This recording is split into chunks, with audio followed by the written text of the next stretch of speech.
बिस्मिल्लाहिर्रहमानिर्रहीम। अस्सलाम वालेकुम, वेलकम टू माय चैनल।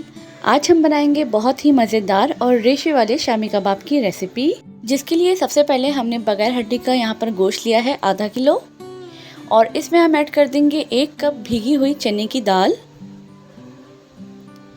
1 से 1.5 इंच का टुकड़ा मैं यहाँ पर ऐड कर रही हूँ अदरक का, और 8 से 9 यहाँ पर मैंने ऐड कर दिए हैं लहसुन के जवे। 1 मीडियम साइज़ की प्याज लेंगे, उसे रफली कट करके ऐड कर देंगे। इसके साथ ही यहाँ पर हम नमक ऐड कर देंगे अकॉर्डिंग टू योर टेस्ट, और गरम मसाला पिसा हुआ ऐड कर देंगे 2 टेबल स्पून। यहाँ पर मैं लाल मिर्चें साबुत ऐड कर रही हूँ 8 से 10। इसके साथ ही यहाँ पर गोश्त और दाल के लिहाज से पानी ऐड कर देंगे, तो मैंने यहाँ पर 2 कप के करीब पानी ऐड कर दिया है। यहाँ इस बात का ख्याल रखिएगा कि हमने ज़्यादा पानी ऐड नहीं करना है। ज़्यादा पानी ऐड करेंगे तो कबाब का मसाला हमारा गीला हो सकता है। अब हम इसे उबालने के लिए रख देंगे, और तकरीबन इसे हम पकाएंगे 30 से 35 मिनट के लिए, जब तक अच्छी तरीके से दाल और गोश्त गल नहीं जाते। और जिसमें थोड़ा बहुत पानी रह गया है, इसे हम मीडियम फ्लेम पे भुनाई करके ड्राई कर लेंगे, ताकि जितना पानी है वो ड्राई हो जाए। बस अब हमने इसका फ्लेम ऑफ कर देना है और इसे साइड पे रख देंगे, ताकि थोड़ा ठंडा हो जाए। ठंडा होने के बाद इसे हम चॉपर में अच्छी तरीके से पीस लेंगे।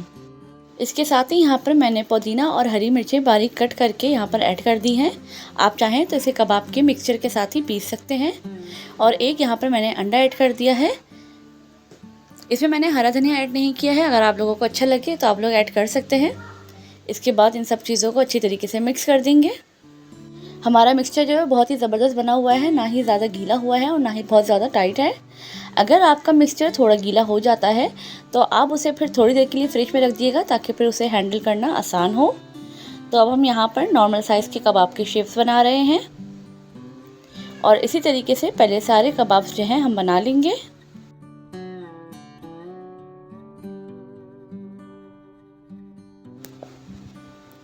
अब हम इन्हें फ्रीज़ कर देंगे, ताकि हमें बाद में जब भी इन्हें इस्तेमाल करना हो हम निकालें और इन्हें हम फ्राई कर लें। फ्राई करने के लिए हमने बहुत ज़्यादा ऑयल का इस्तेमाल नहीं करना है, थोड़ा सा ऑयल लेंगे। शैलो फ्राई हम करेंगे कबाब्स को, तो इसे हम दोनों तरफ से बहुत ही अच्छी तरीके से फ्राई करेंगे, ताकि इसका बहुत ही खूबसूरत गोल्डन ब्राउन कलर जो है वो दोनों तरफ से आ जाए।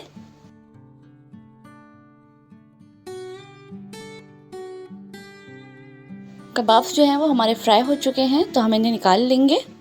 और आप देख सकते हैं कि कबाब माशाल्लाह बहुत ही ज़बरदस्त बने हैं। एक दफ़ा आप इस रेसिपी को ट्राई कीजिएगा, इंशाल्लाह आपके कबाब भी बहुत मज़े के बनेंगे। बाकी कबाब्स को पहले मैंने ट्रे में रख के फ्रीज़ कर लिया है, और उसके बाद इसे जिप लॉक बैग में डाल के रख देंगे। जब भी बाद में हमें इसे फ्राई करना होगा, इन्हें निकालेंगे और फटाफट फ्राई कर लेंगे। मेरी रेसिपी आपको कैसी लगी मुझे कमेंट में ज़रूर बताइएगा। वीडियो अच्छी लगे तो चैनल को सब्सक्राइब और वीडियो को लाइक और शेयर ज़रूर कीजिएगा।